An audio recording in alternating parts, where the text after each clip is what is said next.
Good morning and welcome to Breakthrough Walls. I'm Ken Walls and I'm your host. And I have somebody on the show today by the name of Vanessa Shaw. And I met Vanessa out in San Diego at a conference that we were both. She was a speaker. I was just an influencer judge, but she was amazing. And we've been working on getting her on my show because of her crazy busy schedule. I want to welcome Vanessa to the show. Vanessa, welcome. Hey, Ken, it's so fun to finally be here. I know it's taken some time to get this on the calendar. I know. I am so excited, though. We hung out just for a little bit out in San Diego and chatted, and I just thought you were brilliant. And I love your energy, and I love what you have to talk about, which we're going to get to what you talk about in your talks, your speeches and stuff. But I created this show a couple years ago to help people get unstuck in life.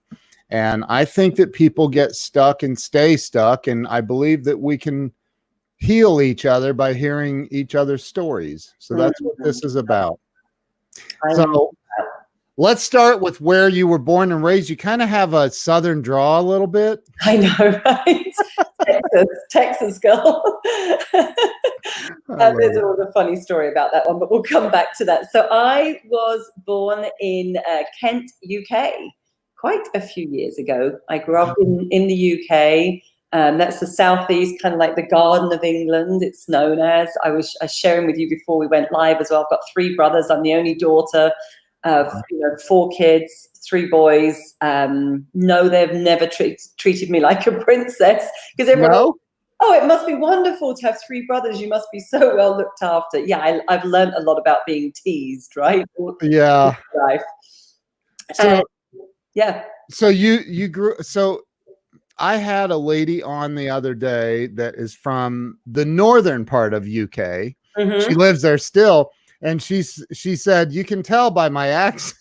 I went, no, I can't. You sound like you're from the UK. What are you talking about? But she said there's a pretty big difference in accents, I guess. There is a massive difference in accent. Really? So, and to the point, I mean, we've got many different accents across the UK, and to the point that some when they're very northern and thick accents, yeah. I have a challenge to understand them. Are you kidding me? Yes. I mean, I even have to like tune in. So, and I'm sure that probably have to do that with me as well. Who knows? But no, we have it's fascinating. So is that where you went to school your whole life? So I went to school. I went to school in the UK. Actually went to Bristol, which is where I studied languages. And honestly, I really didn't know what I wanted to do. I kind of let's kind of be real. I was not one of these people that had a clear path, knew what I wanted to do. I was the first one in my family to actually go to uni. So that kind of felt like the big deal at the time. I know you call it college over here. It's the same thing. Yeah. And I studied languages. And frankly, I studied languages because it's all I knew to do. I'd been pretty good at French in school. And so it felt like a normal just progression of that. I went and did French, Spanish, and economics at Bristol. Okay. And then I still didn't know what to do.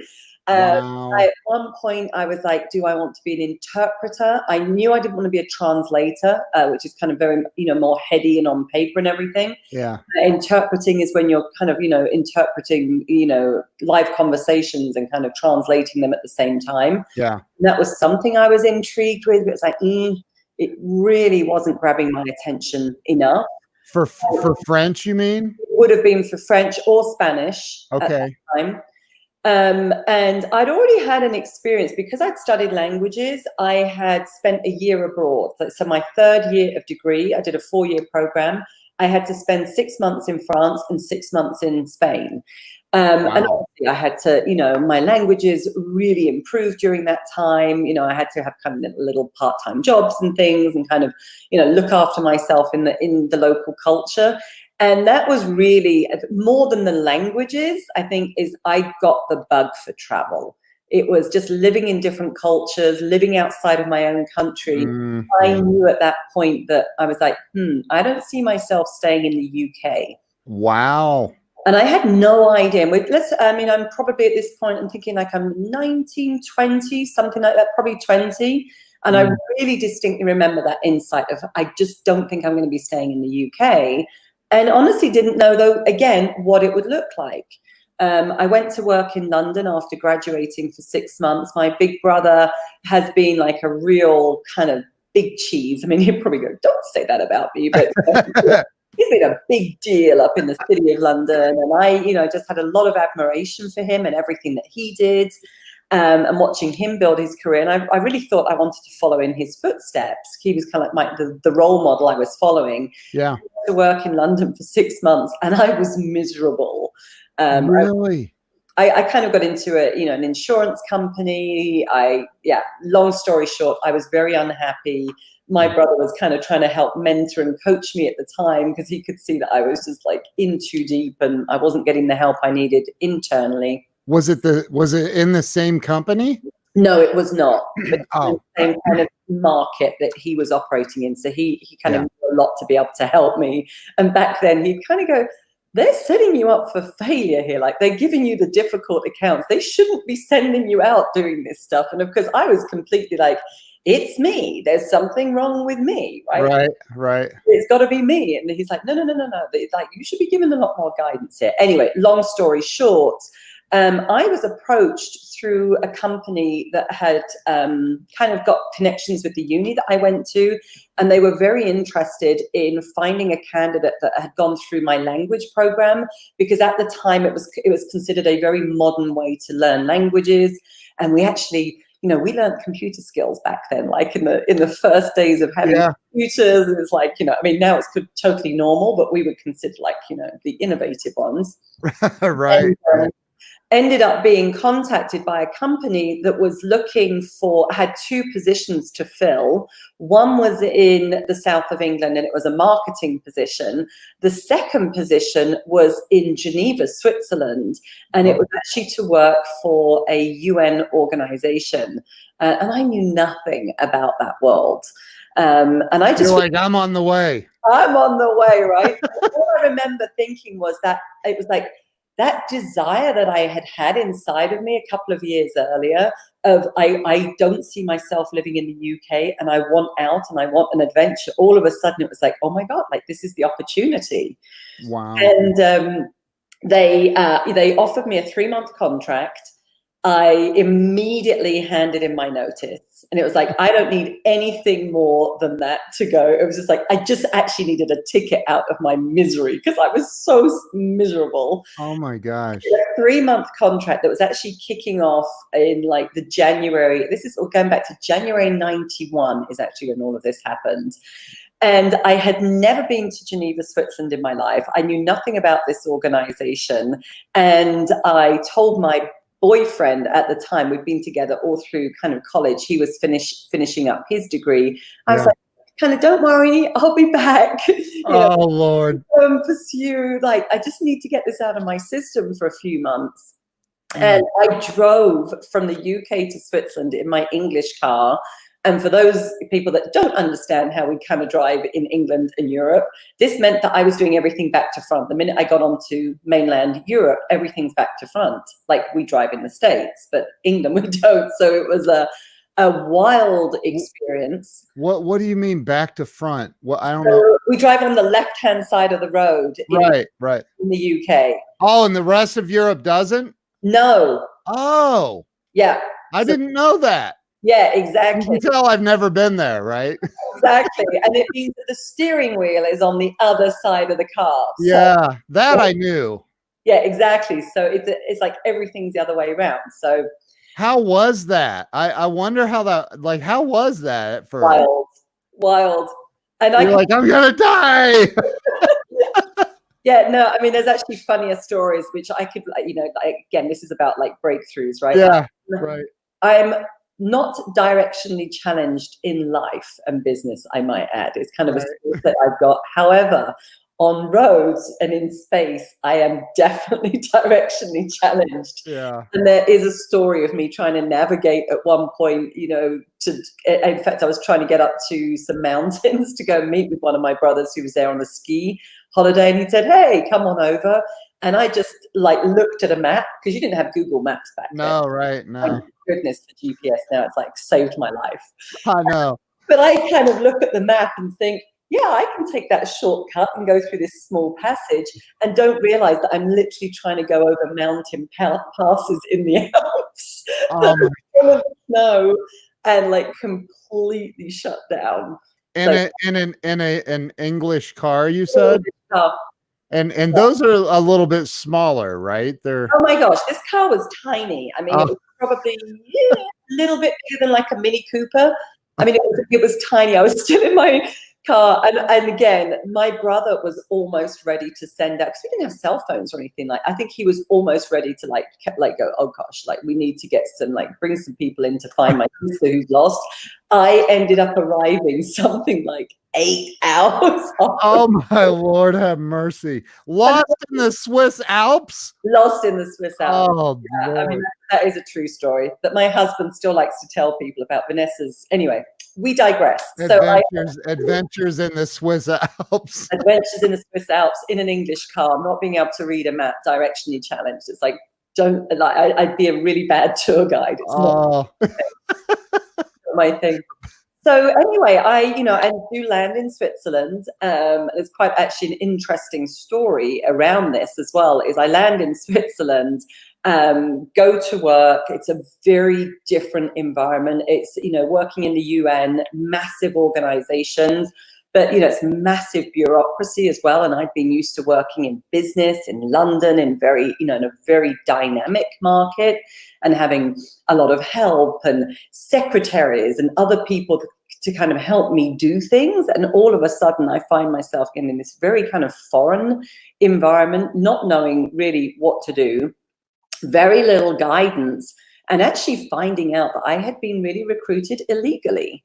Oh no. Yeah, and I really shouldn't have been there.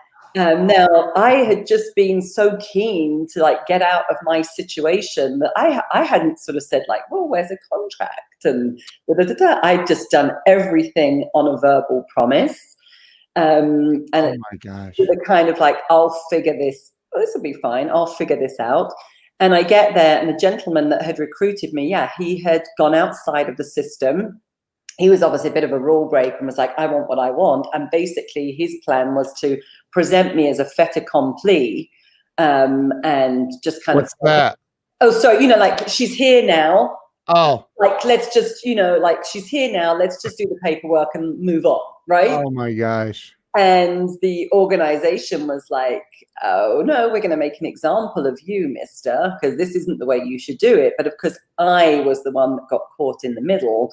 And for a few weeks there, it was basically, you need to leave, you need to get back to the UK, you're not allowed to be here, you have no right to be in Switzerland. Oh my gosh. So here I was again, and we're talking, I mean, I was young, like we're talking, I think I was 22 at the time. So, you don't have that life experience. Anyway, long story short, the deal was made for me to stay. But the penalty for me staying was, we're going to bring you in at the very, very lowest level in this organization, and kind of like, you'll take it or leave it. Oh my God. Really tough start. Now, the truth is, financially, what the offer was for where I was at was twice what I was getting in London. Oh, so you're like, okay, I'm in. I'll take the penalty. On paper, financially, it was a much better deal. And of course, now I have my new life and this foreign thing that I wanted to pursue and all the rest of it. But, technically, from a kind of like titles perspective and the hierarchy within the organization, I was pretty much like the male girl. Oh my gosh. What is the language in Switzerland? Is it English? So in Geneva, Switzerland, where I was, and the United Nations, the 3 official languages are French, Spanish, and English. Okay. My wife was a language major in college. or Oh, wow. uni. There you go. Yeah, she studied French in France. She did a thing Oh, shit, in I need to yeah, get talking. yeah, Brush up on yeah. it. Yeah. She's on here, by the way. She could type something in French and see if you guys. I love it, and she never speaks French around me. I'm like, speak French. I love it. Although I don't understand it. It says, say something in French, and I'm kind of weird.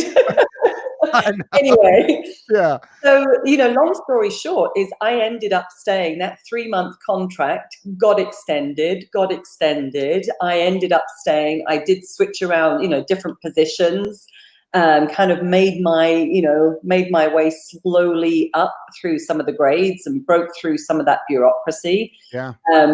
And I actually ended up meeting my husband, my now husband, in Geneva, Switzerland.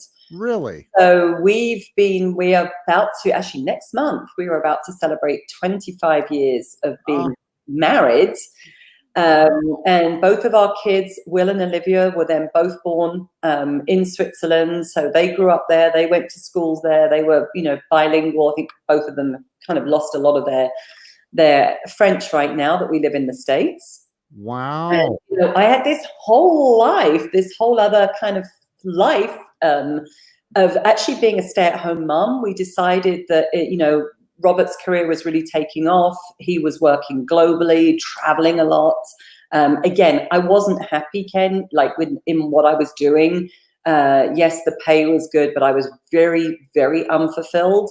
And, he was traveling so much that for me, really what I wanted to do was stay at home and have kids. That was really my dream. It was like, I want to be married. I want to bring up my kids. I want to be able to help them growing up. And, I gave up work and I stayed as a stay-at-home mom, supporting Robert in his career and bringing up kids for 10 years. Wow. Look, there's Bonjour Vanessa, comment allez-vous? Je vais très bien, merci Jill. I just love that. I got to get you guys on a call together. So the where was now Robert is your husband, right? So Robert is my husband. Where's he from? So interestingly, he's actually from California originally, Sacramento. Yeah. So he has no accent. Yeah, well, yeah. Actually, he lived in Europe though for so many years that a lot of people actually do say to him, "Where are you from?" Because he has kind of this very neutral accent, and he has always liked dating and obviously marrying British women afterwards as well. And so he uses a lot of English phrases. Oh, does he really? So it kind of gets people, confused. They're like, "Where are you guys from?" Kind of mix things up and kind of just say odd things. So we, as I say, we had this whole, life in Switzerland. And then 10 years into me being stay-at-home mom was when I was like, I know full well it's time for me to pursue something. Hey, Dave, happy Friday. But for me to pursue something. And by that point, the truth is I felt like I was completely unemployable. I mean, I had not had any kind of career per se, nothing that I had been excited about, nothing that had really built my confidence. I was super clear that I did not want to go back to work in the UN. That would have been like a massive backward step. And equally so, living in Switzerland as kind of like a spouse. By this time, my status is like spouse of a diplomat, which basically means you are here because your husband works here and you've got rights linked to that, but you don't have any. Like there was no way for me to get out into the Swiss market and get a job. I mean, again, unless you have some very, very special skills, that wasn't an option. And so, I was really banging my head against a brick wall in terms of like, what the heck am I going to do? And this is probably one of my first breakdown moments and moments of vulnerability, where I went back up to the UK, baby in arms, my second daughter, second child, Liv, she was probably only about 3 or 4 months old. And I just had this burning desire inside to kind of do something and start pursuing something that I didn't know what. Yeah. And I met with two of my girlfriends who could well be watching this, Amanda and Helen, and they have been girlfriends from uni days. And these are just two amazing women, and I absolutely love them dearly. And I remember them kind of sitting me down, and I was, close to tears, going, I don't know what to do. And you girls have been like real career women, and you've crushed it. And, I was like the first one to get married and have kids, and I was on a very different path. And I think it was Amanda that actually turned around to me. She said, but Vanessa, you should be a life coach. Mm. And I was like, and I was kind of too embarrassed at the time. I mean, if she's watching this, I'm sure we've told this story many times over many glasses of wine. I think I was at the time almost too embarrassed to say, what's the life coach? I didn't know what it was. I'd never even heard of the term. I mean, remember, I'm in Switzerland, and these other, we were further behind a lot of those curves, and those things had happened a lot earlier in the States. And so is it? I have a question about Switzerland. I mean, spending all those years there, do you find yourself wanting to be neutral on most subjects? Yeah. I'm kidding. Where did that come from? I don't even know where did that saying come from? I'm going to be Switzerland and stay neutral. I know somebody else told me that. One of my clients said, my husband calls me Switzerland. I tend to be very neutral on things, Yeah. from all sides. And I said, that's not always a bad thing. Right. It's not always a bad thing. Yeah. I think, to be quite honest, I think what happens is we lived so internationally, and so, multilingual, multi-ethnic, multinational. I mean, it's like it's just the norm that you are working and living with so much diversity. And I find that is, the piece that keeps you very open and curious around how other people work. And your friends are from all over, and kind of traveling the world becomes just the norm, right? It's not, yes, we're just going up to the mountains for a vacation, that like the whole world just opens up, because you're meeting. At one point I was working, with a lot of Africans that, at another point in my career, I was actually, part of a military air cell putting planes into Sarajevo in the middle of the war zone.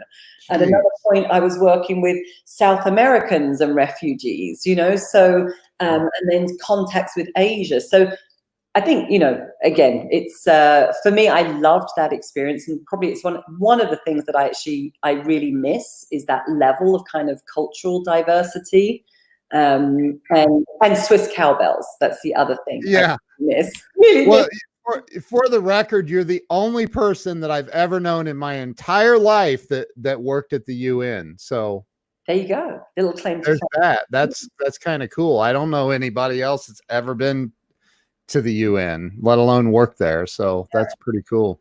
So your friend tells you need to be a life coach, and that sounded like a brilliant idea. Yeah, she was kind of like, exactly. She was like, and I was like, oh, tell me more about that. Because I'm thinking, she's like, well, you were always the one at uni, like when our boyfriends ditched us and we were upset, or we were, it was kind of like we were the ones that drank too much, and or there was drama in the house that we were living in. She said, you were always the one that we came to, like we would sit on your bed, and you always had something that was good to share. Wow. I was kind of like, well, that's a thing, It's really like, oh, that's a thing. And so I went back to Switzerland and just had this idea of a life coach, and of course started to research. And I was like, wow, this is a thing. There's a whole thing out there with this. Of course, came into this massive new world. Yeah. Really, when the journey of what I'm doing today started, I found a life coaching program, interestingly enough, back in the UK. Back then was just not developed enough in terms of training programs. Right. And so I found something that I really felt was going to be a really good fit. And I guess it was probably over about a year's period. And then there's Glenn Morshower. There you go. Played men who worked at the UN. Yeah, we could find a lot of people in common. Yeah. So yeah, I trained as a life coach back in the UK. Brought kind of back to Switzerland. And then it was time to get clients, right? And actually start to get this thing off the ground.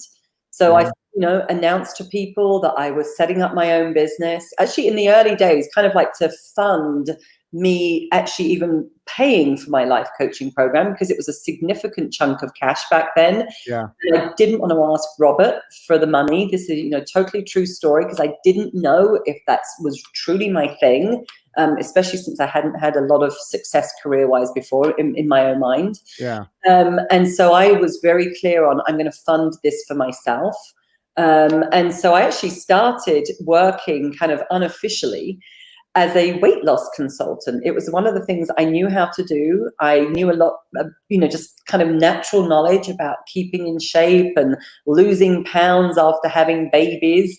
And I did a very simple kind of online program to be a weight loss consultant, and came out of that like with pretty high marks. And I was like, I guess I've passed this enough to tell people I can help them.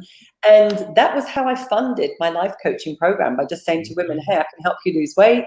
I'm launching this thing. And that was the start of my business. And it started on the playground at my kids' school, because the only people I knew were other mums that were dropping off kids, because that was my world, right? And I just announced it to a few mums, and they were like, hey, sign me up. I'm up for that. For the weight loss thing. For the weight loss. So you didn't walk out and go, hey, I noticed that you're fat and you might need to lose some weight. I know, right? Sensitive. Yeah, I noticed you've like, yeah, no. Your jeans appear to be a lot tighter these days. No. It's just like, listen, I'm doing this thing. I know what it's like as a woman. It's been important for me to shed pounds and kind of get a handle on it. And oh man, I'm going to serve my hair donor. Yeah. Don't know what that means, but anyway, so we won't say yes to it. He's a redhead that's lost all of his hair. Okay.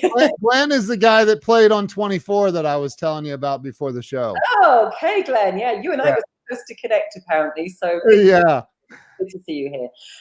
So yeah, that was really how it got started. Then all of a sudden, I've got my life coaching, certificate, and things actually took off very, very rapidly. So I was just kind of gung ho, like I'm doing this, kind of let's get clients and get this thing moving.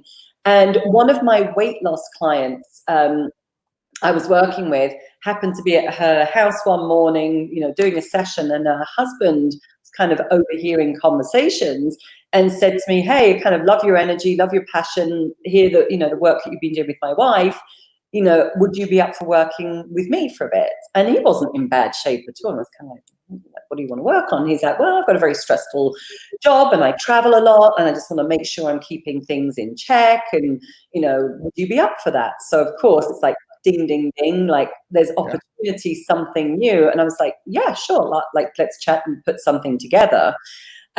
We would do kind of walk and talk sessions on a Monday morning before he would then fly off all around Europe and do his job, which at the time I really didn't know exactly what he was doing, because, we were talking about other things.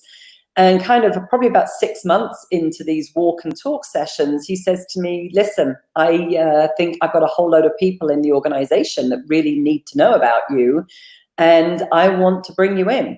And I want you to come in and present and kind of make a pitch. I've got an idea, but it's for you to like come in and make the pitch and see if we can get some uptake.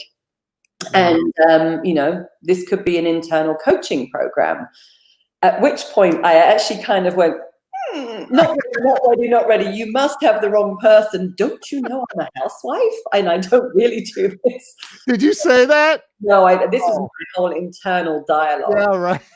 I definitely was fumbling though. I mean, there was definitely he was like, you kind of are hesitant. I mean, he could tell I was actually like internally processing this. Yeah.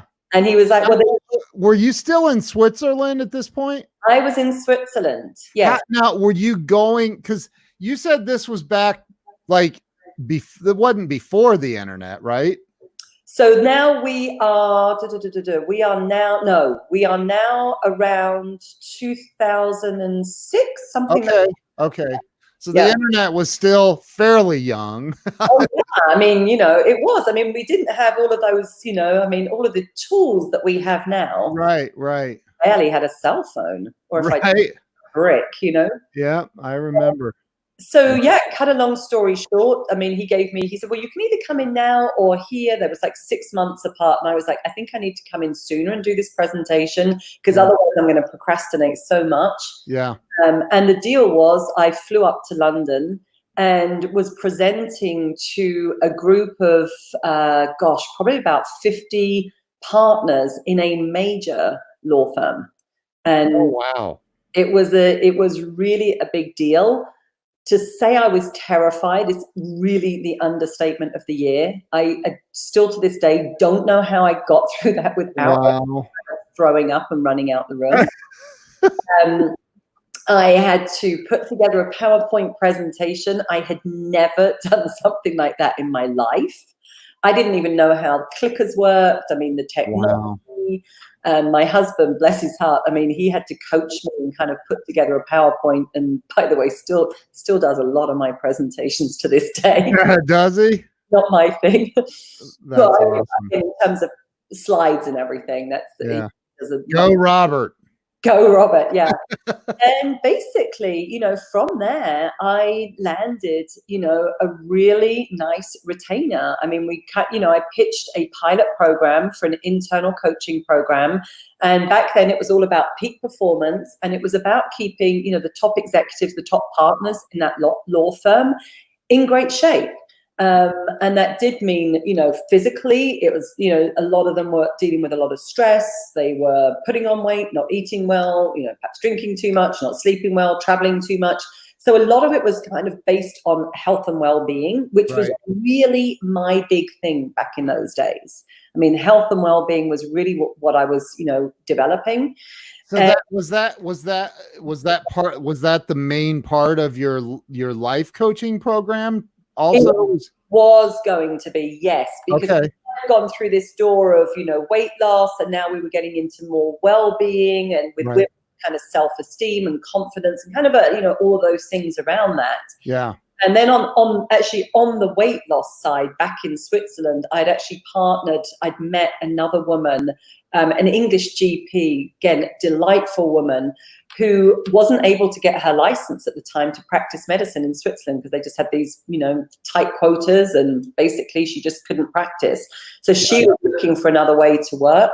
And so, yeah, I actually partnered. Her name is Dr. Michelle. We worked together for a long time, kind of putting together weight loss programs and working with women. And so I kind of had that little part of my business that was going on back in Switzerland. And now all of a sudden I've got a corporate contract that's gaining momentum that's all around Europe. I mean, I basically had about 10 different regional offices, which meant 10 different countries in Europe, where I had clients that I was working with. And was this the law firm? This was the law firm. Wow. So, yeah, so we put together, a pilot program to really see 6 months, what the uptake would be, what the results would be. A lot of the partners then became, very supportive of it. They were like, wow, this is just, and it was evolving. It became so much more than kind of health and well-being, because they were saying, my work is being affected. I'm becoming a better leader. I'm doing so much better with my teams. I'm thinking differently. I mean, it just started to awesome. Really gain momentum. And so I then spent the next few years just really working pretty much exclusively with them, developing programs. We worked multiple levels within the organization and career development programs. Good morning, Bob. Career development programs. And it was a thing that kept me very busy, and frankly learning a ton. I mean, that was the thing. It was, I think, the privilege of when you coach people and like really smart people, you learn so much from them. So whilst they felt that there was a massive benefit, the truth is I was really learning a ton about business, a ton about how things worked. And it was a massive gap in my own education. Because remember, I'm the housewife, right, that stayed at home. Yeah. I had never been exposed to that. I'd never worked in a corporate arena. So now it was a different way for me to learn about some of those things, kind of being on the inside. And they had, you said they had offices all over Europe. Yes. So you're traveling all over Europe. So this is a really interesting kind of, and I think really important, kind of one of the lessons I actually teach our own clients, because what was interesting is I go in there, I pitch, I, didn't throw up, didn't run out the room, actually land, right? Like, okay, let's move ahead. So I was like, okay, now I've got to deliver.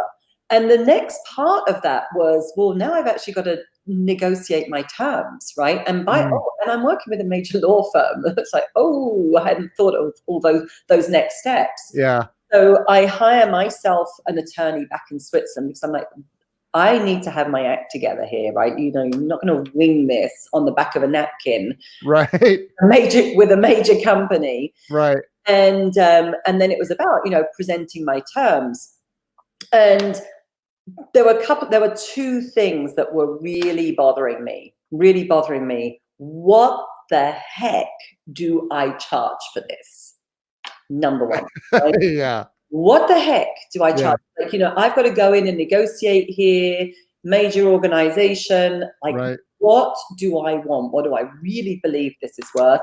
And then my second big concern was the whole Europe thing. I remember my kids were young. I mean, I was still doing that. My husband still had a global career. I had young kids at home. I was juggling now multiple balls and, spinning plates, and probably they were falling as well. Sure. And I was like, I don't think I like the idea of me traveling solo around Europe. And it was Eastern Europe as well, which was very unfamiliar territory for me at the time, Poland and Hungary and Czech Republic and Romania. I mean, all these places that, I had never gone to. Thank you, Bob. I really appreciate that. Yeah, Bob's awesome. So sweet. Thank you. And so with that, I started to tap into my own inner wisdom of, it was like, hey, there's a red flag. There's something I'm concerned about here and I need to pay attention. And then like my own inner wisdom of, what do I really want here? Like, what do I want that really makes sense to me? And to be overwhelmed and intimidated, because I was feeling very intimidated. I was feeling, imposter syndrome was massive for me back then as well. And I can't imagine how intimidating that would be. I was so intimidated. Yeah. I really was. And I knew that I was going to be on a back foot. So it was like, I've got to not, kind of let this intimidation lead me and basically kind of give in to anything that, they want, and come out clean with what do I want.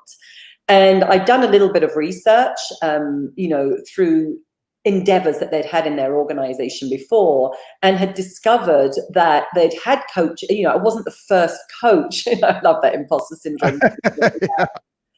Side note, Joe, I ended up naming my imposter at one point, and we called him Freddie the Fraud. We just had to be friendly. Oh, did you really? Yeah. So, yeah, he's still around sometimes, but I'm like, Freddie, back in the cage, not now. Yeah, I love that. It's strategy that works. Yeah. It worked for me. That's awesome. So with that, I did a bit of research, found out I wasn't the only kind of coaching endeavor that they'd had back then in their organization. But what had happened is they'd been working with some executive coaches.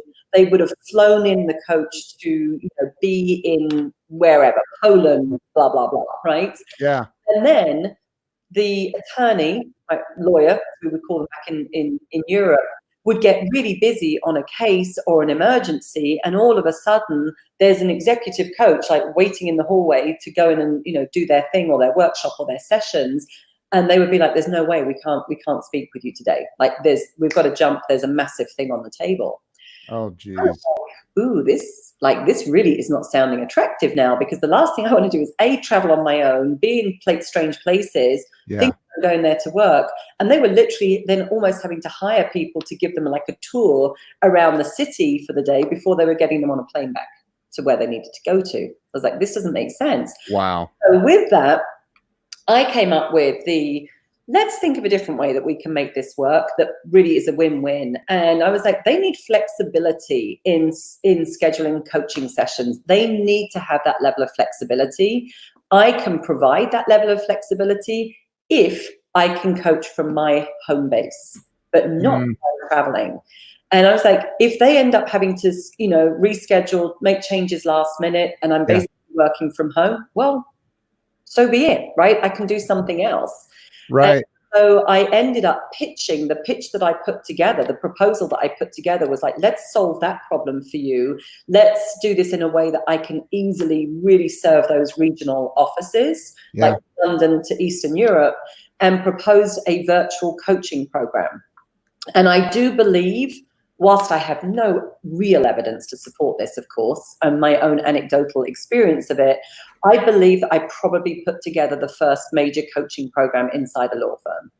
Oh my gosh, that was virtual. It was a significant coaching program as well, but the fact that it was virtual, and to the point where they were like, "What do you mean we're never going to meet you?" We didn't have Zoom back then, right? They didn't have Skype. I mean, we weren't even using Skype. We weren't using video. So this was breaking through their barriers and their mindset of, especially in Eastern Europe, I mean, like coaching, like that we would speak to somebody that we don't know about problems that we're having. Like, so what was this like over the phone? Yep, it was all phone coaching. Oh my God, are you kidding me? Phone. Yeah. Wow. Yeah. Joe said Vanessa created Zoom. I had. Gosh, I'd be doing well these days. I know, right? So, wow. So you did all of this for phone coaching. That is incredible. And they did it? And they did it. And it was so of course, I'm sure there's a few people that are going to be like, okay, but there was that other side, Vanessa, of like, what were you going to charge? Like, because that's like that, you haven't quite answered that piece. And I think it's really important. Yes. Pitching the virtual was one thing, and the flexibility. Obviously, please respect my time, but I get it that if you need to reschedule, and we'll just work that in. And we did. And it just worked really well. Wow. And again, that whole program expanded. Then when it came to the pricing, my thing was like, what do I charge for this? And I knew back then that, kind of what I was charging way back then for my early life coaching and weight loss sessions. There was no way that price would work inside an organization. Right. Like, these are people that charge a lot of money. I've got to show up as a professional. I've got to own my value, because otherwise I'm not going to gain their respect. Right. And come in here really on kind of an even footing. So, started to look into, what that type of attorney might be charging for, hourly rates as a little bit of a way to gauge, what I thought it should be. And basically, my life coaching in my early days, I think I was charging about $50 a session. Yeah. And overnight, it pretty much went to about the equivalent of $500 an hour. Good for you, Vanessa. You go. It was like a 10. High five. Now, did I think that they were going to accept it, or like, was I scared about that? Or like, but again, I was kind of like, well, I've got room for negotiation, right? Right. And then when I'll drop to 75, but they don't need to know that. It's like, well, I've got a bit of wiggle room there, because I really wanted the opportunity as well. I really did want the opportunity. I knew sure. And I remember, getting on the call, whatever it was, with the HR director, and because my attorney had put together, our contract. I mean, they signed my contract, by the way. I didn't sign theirs. I had probably invested about a good $3,000 worth just to get that contract together. So, I mean, I was super committed.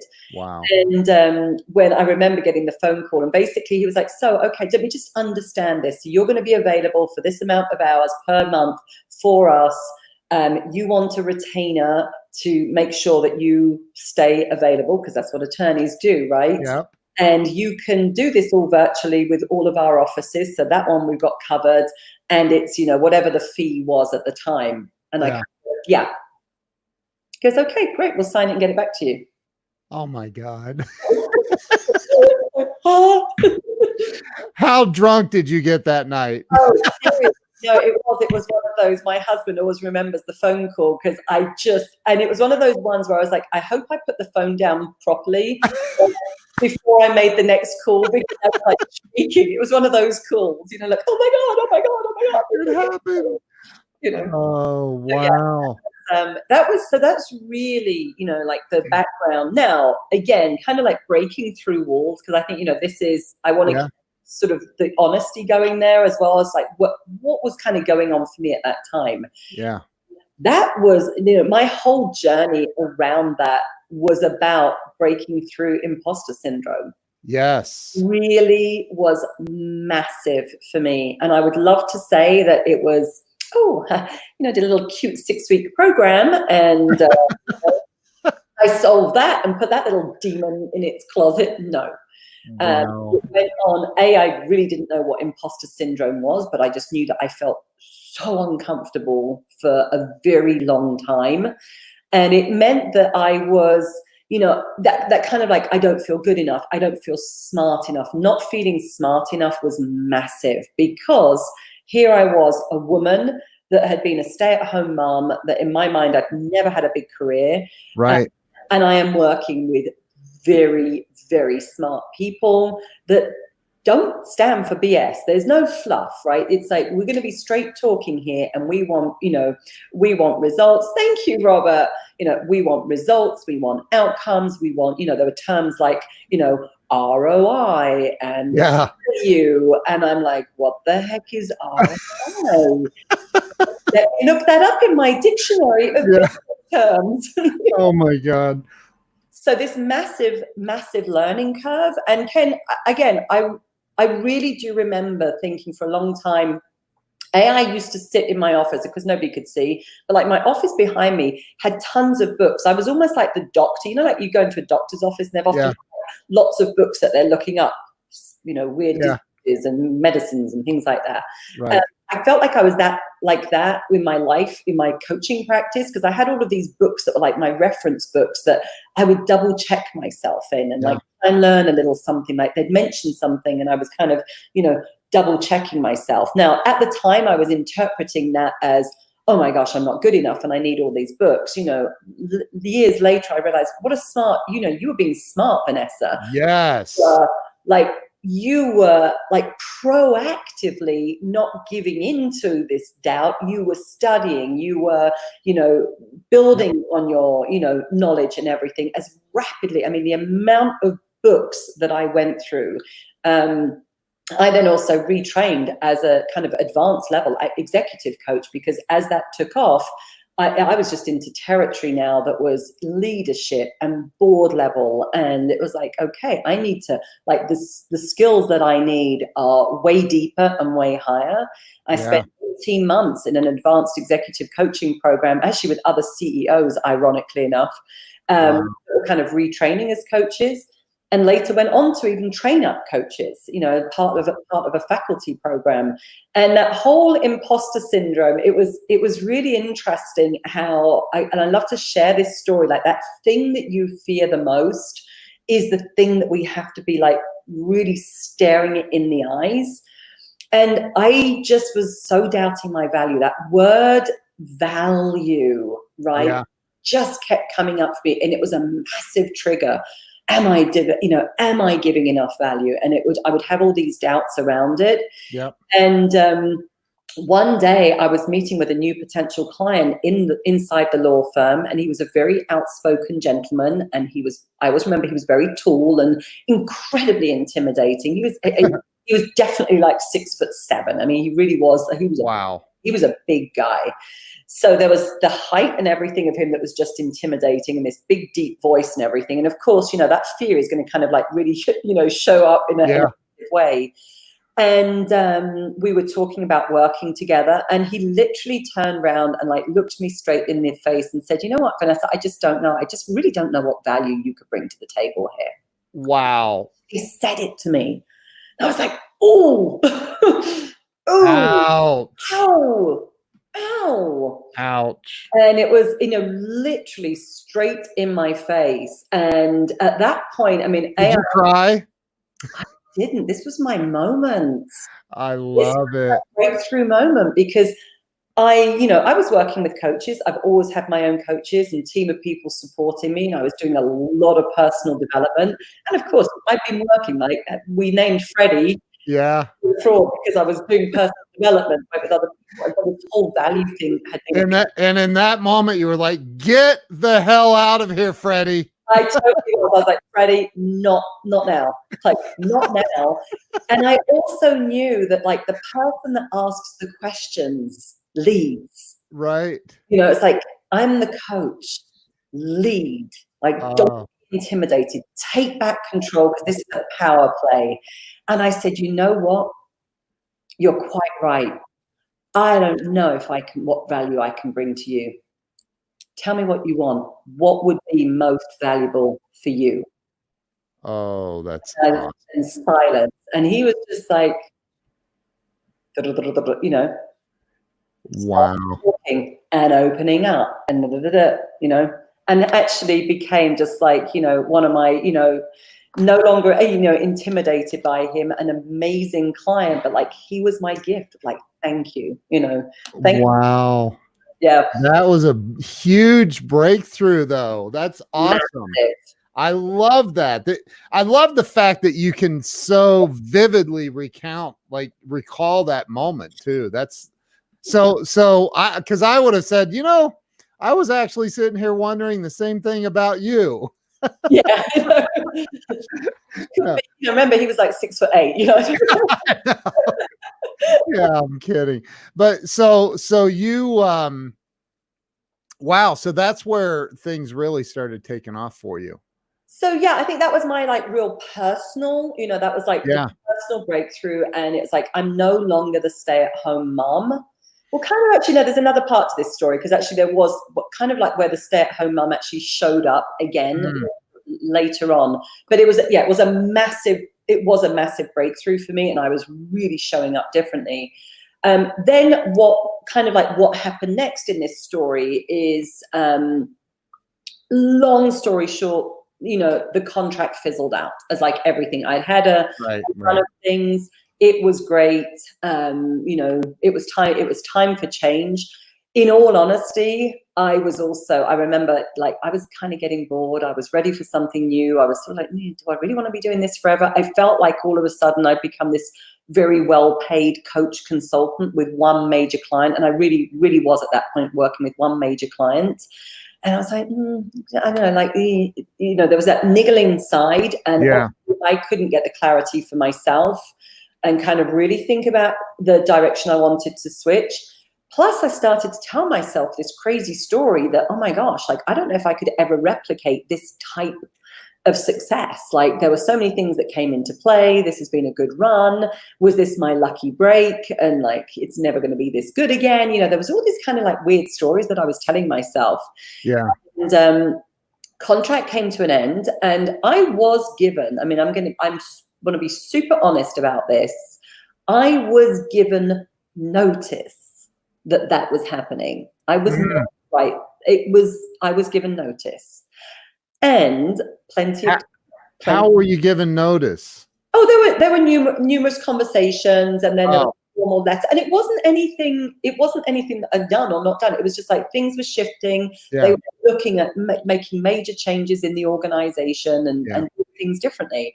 But it was basically like, it gives, time to kind of tailor off what you've been doing and all the rest of it. So I had noticed. I just decided to stick my head in the sand because I didn't know what to do. Yeah. So I, carried on doing what I was doing, but there was that fear that was coming up around, what am I supposed to do next? Like, what does this look like? And then now kind of, the shame and the embarrassment that, everybody thought I was really successful, but it is coming to an end. And how do I actually even have conversations around that? And I really was ignoring it. I was avoiding it. I was just keeping busy. Right? A really good strategy. Let's keep busy with everything else and avoid like the inevitable. Yeah. And so, that all came to an end. All of a sudden it meant that, pretty much, it must have been 85%, I mean, even 90% of my income was gone. Wow. No backup plan. Wow. You know, Vanessa's ostrich strategy, which I really wouldn't recommend. I don't recommend to anybody. Nice to say that was me back then. Yeah. I learned an awful lot since. And then all of a sudden, I get a call from my accountant in Switzerland, and she basically says, "Ooh la la, Madame Shaw." And I'm like, "Oh, what does that mean?" And she's like, "You're about to go bankrupt." Oh no. What?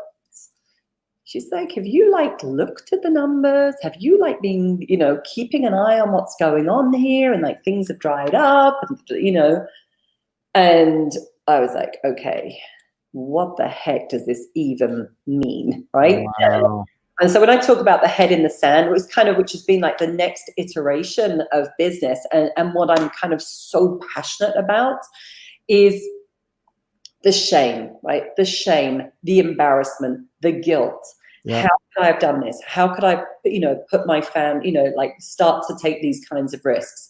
We had been having a really wonderful time, like when business was going great and traveling the world. And it's like, I had a lot of good things to show for it, a lot of wonderful experiences. Yeah. What I didn't have at that point was money in my business bank account. Right. Right. And bills to pay. And I just was like, I just have no idea how I'm going to dig myself out of this. Remember, I don't have plan B. I haven't been thinking about those things. And again, that inner wisdom of that nudge that we have to listen to, that basically was saying to me, the one thing you don't know how to really do right now, Vanessa, is you don't know how to sell. You don't know how to sell yourself, your services. Like you kind of did get a lucky break and a great opportunity, right? Right. You did, Right. through connections, and therefore the door was opened. And yeah, of course I had to do the work to get in there. But it's like, you don't know really how to kind of open up the doors and start the conversations. I was like, eh. And so I decided at that point where, as I say, I was pretty much, you know, headed out of business and into some real financial mess. Yeah. I met a gentleman at a local networking event. I'd figured at least I needed to get out to a networking event and kind of meet people. I kind of got that bit going for me. Right. Met him. He was actually had recently moved from the States, moved to Switzerland to, Golden Goose. Moved to Switzerland to pursue a dream of setting up his business there. And he was actually a Scot. So it was kind of like with this kind of connection, you know, like that was the world I lived in, right, back then. Yeah. And he was a sales trainer. And he was actually had been a very top Sandler sales franchisee, I guess you call them over here. Yeah. And I met him and we got talking, and long story short, I was like, I really do need some help. Like, I'm kind of in trouble here. And what does this look like? And I hired him as my sales coach. Wow. And he taught me, I mean, so much about sales and the whole Sandler system. And of course, right, it was basically pretty much a $10,000 investment. I didn't have $10,000. I was like, I really need help. Do you do things on a payment plan? Yeah. You know, like, I'm honest, I promise, you know, I am a woman of my word. I will follow through on this and I will show up, but like, I don't have that kind of money and I need to learn how to turn this around. And I took, you know, everything that he was teaching me, and this again was like a whole world that just opened up for me in the kind of sales realm. And we went to, you know, he said, right, you're going to get out networking. I'm going to teach you just how to even like make a very, very small pitch to kind of get leads, and you've got to start having conversations. Yeah. And went out to a local networking event, you know, kind of followed the model, 5 minutes. I did a 5-minute kind of, you know, how you do like an elevator almost. Yeah, right. 5 minutes that I practiced the heck out of. And I think I back then translated that into, I think the number was something like $18,000. And wow. it was multiple small programs, by the way. Yeah. Wow. It was something like 10 clients at 1,800. I get the exact numbers and a mix of people. And I was like, wow, I'm onto something. And so the year that I was nearly going bankrupt, by learning those sales skills, I basically replaced my income I'd lost with brand new clients. And That's awesome. I was like, there's something to this. That is awesome. Something to this, yeah. Wow. And so, and this is all, you're still in Switzerland.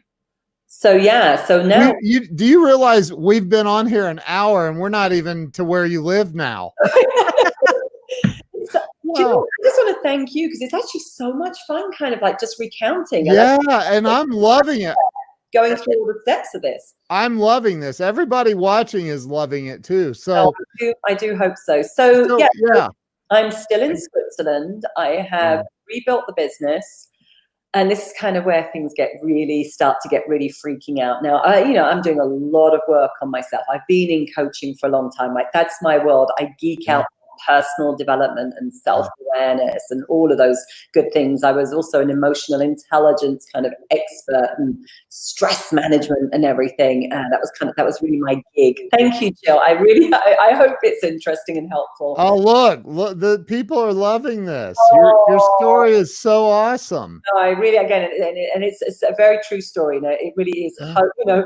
Stay at home wife to mom to nearly bankrupt to getting a successful business off the ground. That is so. What was interesting, Ken, is at the point where I was really turning things around, and I was really realizing that I was, oh my gosh, there's something I'm doing here now that gets clients. I had friends that were now opening up businesses, and they would say, hey, like, you're doing some things and we see that. Can you help me? I was giving free advice. Well, this is what I'm doing. And what if you did this? And what if you did, what if you did that? And kind of just making suggestions, all whilst I'm walking my Labrador across French countryside with friends, right? Not being paid for it. And they were doing those things. They were going, this works. I'm like working out their pricing strategies and their offers and their ideal clients and their conversations. And so I started to stumble across my system, not realizing it at the time. And, it was kind of unconsciously, let's say, testing it with people. But then all of a sudden, that voice that was like this seed of desire that had been within me for a very long time about, like, I really want to play a bigger game and I want an adventure and I'm actually bored. And that voice kept coming back, and it was coming back stronger and stronger and stronger. And I really started to know that my future was not in Switzerland. I had no idea where my future was. But it was like, this isn't my lifetime place. I've been here for many, many years. I don't see myself growing old here. Like, kind of the business circles for me there as well were just very conservative and, not at all like in the States. Right. And I had been, going through training programs in the States, some of my coaching programs, I did quite a lot of stuff out of California. So my husband, remember, was American. So we traveled to the States, and I was just starting to get this pull of, what would it be like if I go to America, Wow. And I was also at that time, coaching people. I was still coaching executives. I was coaching executives, and I was also starting to coach small business owners. I was really playing in both fields at the time. But, with the executives, I was coaching them to set up new businesses around the world. It was like the whole thing was about be bold and play a bigger game. And what does that look like in life? And I just had to look at myself to go, wow, my life is so predictable. I know what the path looks like. It feels very mapped out and very predictable, and I can write the end of the story, and it's not bad by any stretch of the imagination. I'm just not entirely lit up and excited by it. Wow. And so we'd come to the States on one of our trips. We'd come here, I was probably averaging about once a year, once every 18 months. We were up in Sedona, actually, with my kids. They were very young at the time, my husband, and it was a very snowy night in Sedona. We're jet lagged. The kids have kind of gone to sleep. Robert and I have gone just for a quick glass of wine in the bar, and I was really not in a good place. I was very stressed. I was just completely kind of like discombobulated inside. I wasn't happy.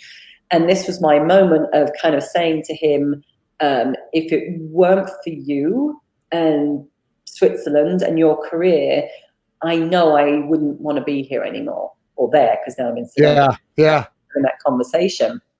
And bearing in mind that this is the man who basically, when we got married, said to me, Vanessa, you can ask me anything, but never, ever ask me to leave Switzerland, because he had gone to Switzerland to pursue his dream and had left the States many, many years ago.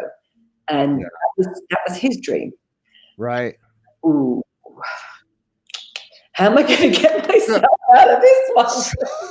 Oh, jeez. And it, like, it wasn't, I wasn't thinking divorce, right? It wasn't like, you know, I don't want to be married to you. It was, I want us to have a different life together. I just don't want to be in Switzerland. Yeah. And that was the start of the conversation. Now, I'd been giving it some thought, and by, you know, before I kind of launched that bomb, of course, I did have a bit of a, you know, a plan, a bit of, you know, up my sleeve that he didn't know about. And I kind of, listen, well, like, this is the way that I've been thinking about this. Everybody, people had even been saying in Switzerland, and by the way, this wasn't kind, this was an insult. You're becoming very North American, Vanessa. And that's an insult? That was. And I was kind of like, thank you. But yeah, it wasn't meant. It really wasn't meant as a compliment. And it was kind of like, I was getting feedback of, you're getting a little bit too big, or too big for your boots, or the boots that you're supposed to have around here. Yeah. And so I had this plan that I presented to Robert. And by the end of that evening, he was on board. It was very quick. He was on board. He just knew there was so much conviction around what I wanted to do that he was kind of like, you know what? I'm up for it. I'm up for an adventure that makes sense. And we decided that night that it was a 3-year plan. And now hold on. He was working at the UN? Yeah. He was still working at the UN, and the reason it was going to be a 3-year plan is he would be able to retire in 3 years. Oh, okay. So this was you're going to retire. My career, my business is kind of ramping up. Still better than being called a Californian. I don't know no one's ever called me that one yet, but who knows? Yeah. Well, Joe lives in California. So. Right. Yeah. I love California. I love it out there. Yeah. So anyway, it was going to be a 3-year plan. It was going to make sense. Kids were going to be at a level where they would have been, you know, graduating from school or going on to new schools, and kind of all of that made sense until Vanessa gets back to Switzerland. And I'm thinking, okay, 3 years feels really long. I am burning. This desire in me now is burning so brightly and so loudly. How can I tame this for 3 years? Like, what am I going to do with myself? And again, dog walking, right? I'm a big dog lover, and out with my Labrador in the woods with another girlfriend who said to me, and I told her, I said, 3 years we're out. And she was also starting to move out of Switzerland and had a place in London. And so she was inspiring me to kind of think outside the box. Yeah. She said, well, why 3 years, Vanessa? What if you made it a year's plan? I was like, what do you mean a year's plan? Oh, that's insane. Why would you think that? Why would I do this quicker? She said, well, why not a year? I was like, yeah, you're quite right. Why not a year? Within 11 months, I had sold up everything, sold a house, moved out, got my kids out of school, closed down a business, and arrived in Scottsdale, Arizona in the middle of a dust storm. And they closed the airport after I landed. And that is absolutely a true story. Oh my God. And where was your husband? So he got on board for the plan. We thought we might be able to get him kind of working virtually, but we've got to remember, like, the UN's just not up to date on those things. Yeah. And the plan was that he would stay behind and finish out his time. And we actually spent almost 2 years with him going between Switzerland and Scottsdale. I, at the time, was waiting for my green card and things to come through. So there was a lot of time where there was no way I could leave the country. My kids have dual nationality, and no way I can leave the country. And yeah, he lived in Switzerland, and oh my gosh, we managed to see each other once every 6 weeks. That was our rhythm. Oh my gosh. Not for the faint of heart, and I can promise you, you got to have a really solid relationship to do that. So how long have you been in Scottsdale then? So in July, I will be coming up 8 years. That was 2012. That was the summer of 2012. Now, did he at any point, has he at any point said, okay, I love you, but enough with the freaking adventures? Honestly, if he were here, he probably is here somewhere. Like he's probably on Facebook watching this. We're staying in Scottsdale. Yeah, I know. He's just been so amazing. I mean, like really supporting my passion and my energy. You know, he knew that he'd had a massive career, and that's what he did say. He said, I had my massive career. You supported me in that. That's so and awesome. kind of like it's your turn. And you've got the hunger and the drive right now. And frankly, I don't. Like, it's like that's not my thing. Yeah. Now, I think honestly, he's really said. I mean, he said like the best thing we ever did. Like this was such a good idea. He loves our life here, the life that we've created, the business, the clients that we work with. He now helps me in the business. He does a lot of our tech, all the behind scenes, all of my design stuff. That's awesome. A lot of that. He would have been there, Ken, at the conference, you know, with me. So, you know, he's one of our employees in the business. That's so awesome. And so, yeah, I mean, but you know, I think he knows now. He just kind of knows. But honestly, he does. You know, he'll even say, just follow that voice. Because whenever I start saying, I've been thinking like this coming up, he's like, you know it, girl. That is awesome. Like that's your thing. Just keep going. My wife and I work together too, and it's it definitely has its challenges once in a while. It does, but all the time together. So I have, and my wife has it. I told you before the show, your book. I'd love for you to share. Have you written more than one book? No. I'm a little lazy writer, but there will be another one because that's my kind of passion project. But this is the book, The Million. Here, hold on, let me go. The $1 Million Question. So we're a little bit over, but I want to talk about that. Like, talk about that book. A, when did it come out? And B, what prompted you to write that? Yeah, so again, it's a free download right on my site, right, at vanessashaw.com. Go there, grab it. Easy read over a latte. And the $1 Million Question, honestly, I believe is probably the key to absolutely everything, any change that we want to make in our lives. And I was working with a gentleman when I first came to Scottsdale. I met a guy called by the name of Russ Perry. He, some people might know him. He runs a massive organization now called Design Pickle, big success story. But when Russ and I first met, he was not a big success story. I mean, he was, you know, in a mess. And attended one of my workshops. He's actually written the foreword of this book. And it was the $1 Million Question, which you're going to have to read the book to find out what the question is. And I revealed it very early on, was the question I was asking in a workshop when I was first here in the States that I was running. And he was like, that question just changed my life. It was so uncomfortable to answer it, but I had to answer it very honestly. And for him, it got him onto a path of sobriety, got his marriage back on track, a business where he was like in deep, deep water that was closed down, and basically, you know, launched Design Pickle, which is pretty much a $10 million business right now. Frankly, it could be more than that. Russ has become a dear friend of mine. He's mentored me as well. I mean, just amazing relationship. And I just realized I think there's just one question that we could answer all the time to keep revealing the next level that we're supposed to go to. And that's what that book is about. But then I also share that business model, right? The business model that has kind of come through me through real experience and what we help our clients with.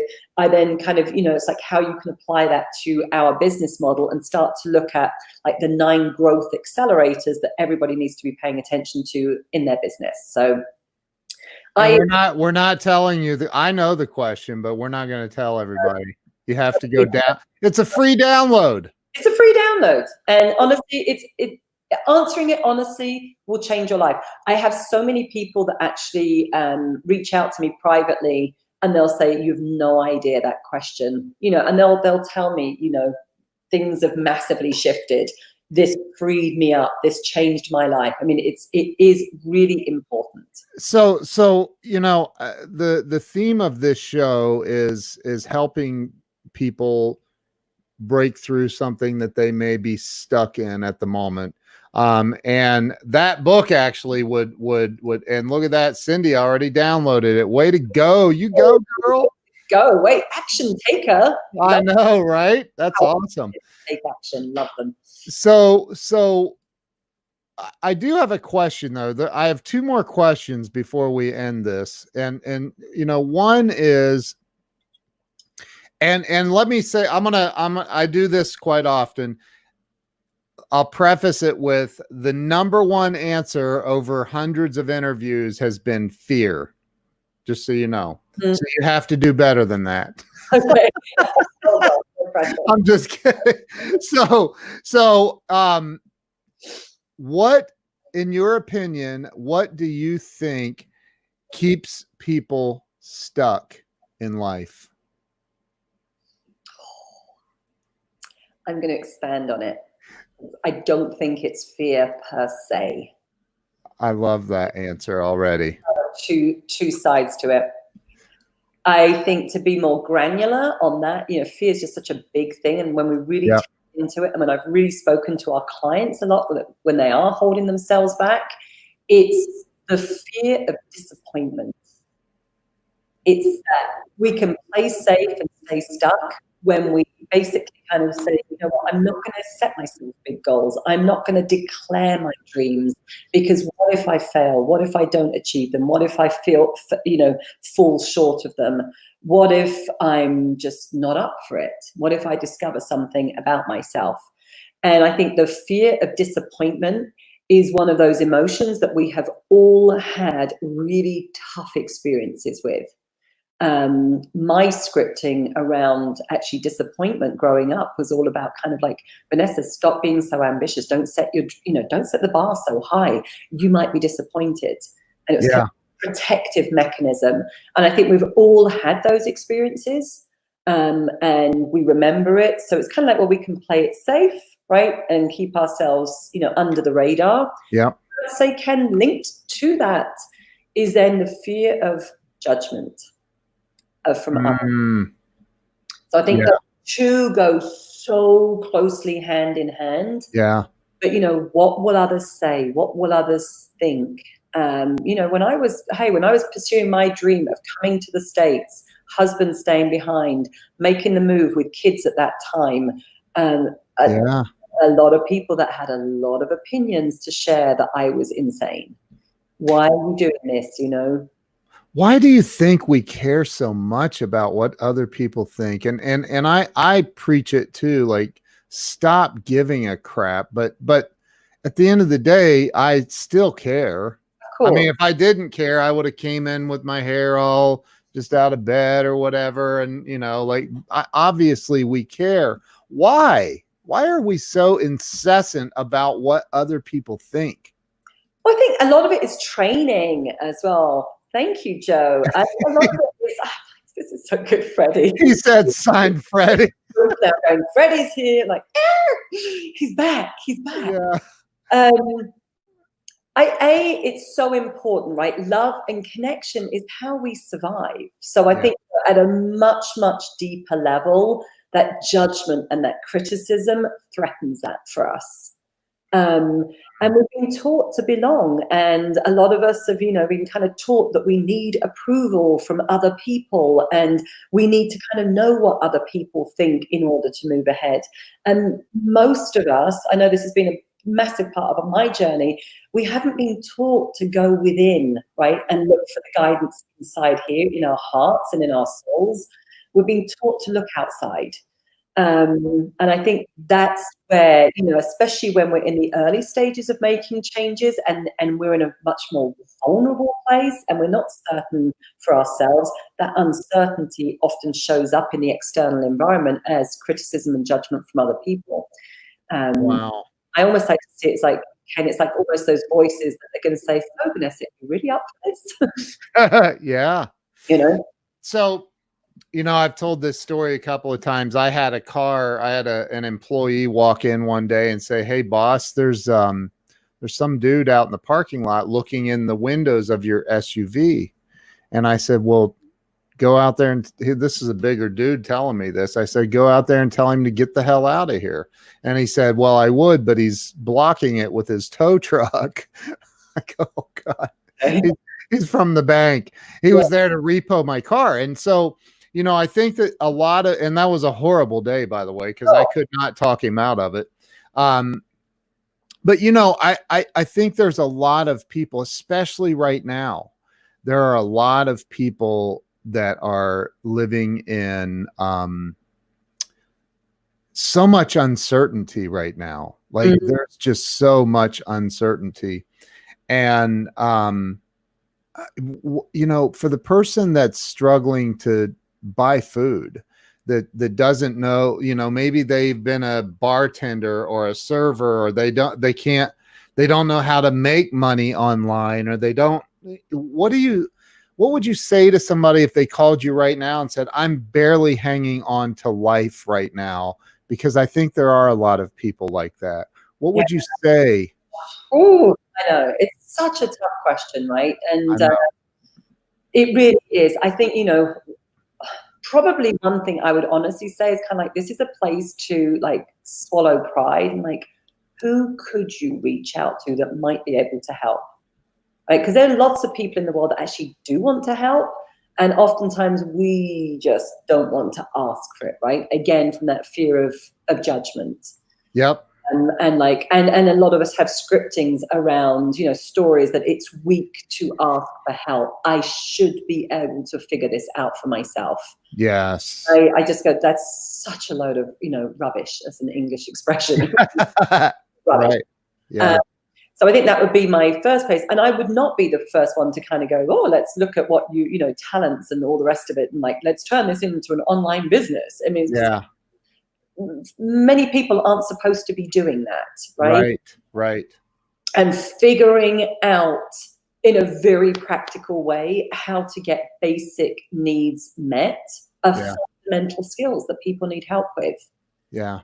So I don't know if I really answered that, you know, thoroughly. Again, it's not something I would pretend to have like some massive answer to, because I think, as you say, right now, it's really, there are some people that are in really difficult, dire situations. Yeah.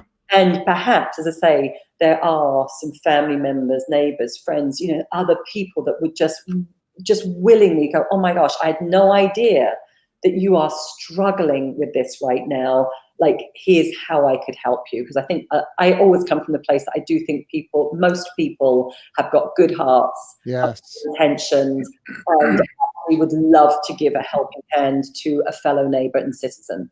I totally agree with you. I totally agree. Vanessa Shaw, you are you're just a wonderful person. I am so grateful that you came on here today and shared such an exciting, adventurous story. Right. It's kind of wild. I mean, it really is. And I got to shake your husband's hand someday. Like, what a trooper. Yeah, he's a wonderful man. I say very, very blessed. Next month, 25 years of marriage together. Wow. That's awesome. Proud of, very proud of. That's so awesome. If where's the best place for everybody to follow you? Where are you active on social media? Yeah, and actually getting more active these days as well. So for sure, there's download of the book at vanessashaw.com, and kind of then you'll be in our community there. I run a Facebook group for, you know, they're definitely for more established business owners. It's called the $1 Million Group. Interesting, $1 million question, $1 Million Group. But for those business owners that are already a little bit further ahead, we typically work with businesses once they're over their first kind of 6 figures, you know, up to multi-million-dollar marks. So that be a great resource where I'm doing free training as well. And again, if something's resonated for you today and you just even like an opportunity to perhaps brainstorm some ideas because you're stuck right now in business, send me an email to vanessa@vanessashaw.com and I will personally respond. I promise that. That's my email that I look at. And I love to help people get unstuck and get their breakthroughs as well, because I really believe that's the way we make a difference in the world. I love it. I love it. You're amazing. I thank you so much. I really I really appreciate you coming on today. And Friday morning I've had in ages. is it good? It's been a lot of fun. Makes me feel good. Well, thank you for Yeah, that. it's been amazing.